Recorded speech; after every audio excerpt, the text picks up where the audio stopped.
You don't have SSN, you can get one since you're not a resident, and you waited 4 months to get your ITIN number, and you try to apply for PayPal with your ITIN, and have the biggest surprise ever that PayPal tells you your information does not match.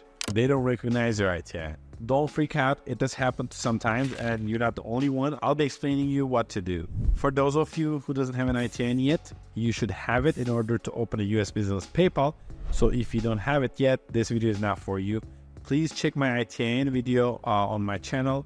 I also added a link below where to get ITIN for the best way. Hey everyone, this is Ur. I'm the co-founder and CEO of Legal Corporation, where we help thousands of individuals to obtain their ITINs, even to open their US business PayPals. The situation of PayPal not recognizing or not accepting your ITIN when you do the application can be quite normal. This is something we face a lot from our clients after they get their ITIN numbers.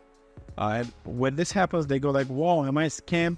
My ITIN doesn't work. They don't recognize it. PayPal says it doesn't exist. So what am I gonna do? Like, give my money back.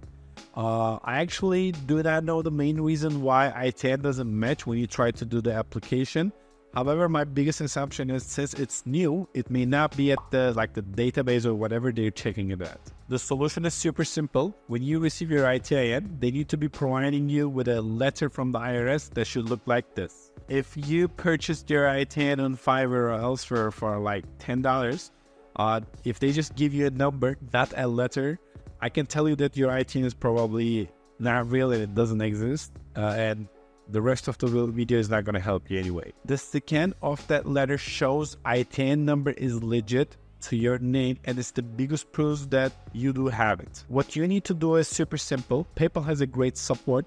You simply can communicate with them through their live chat or by email, and you can simply say that you're a non-US resident, you have ITIN as a non-resident, and you're having trouble to pass the application process where the ITIN is asked. The person who's working there immediately will be helping you, and you pretty much are going to be attaching the scan that you have, the result that you have to that person.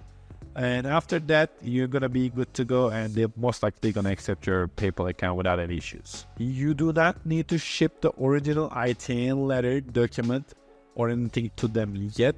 You providing them a proper readable scan will be enough, as I'm making this video today. And do let me know in the comments if this method worked for you. If you don't have your ITIN yet and you need it for US PayPal, simply you can check my video of how to get it by simply clicking here. And thanks a lot for watching my video.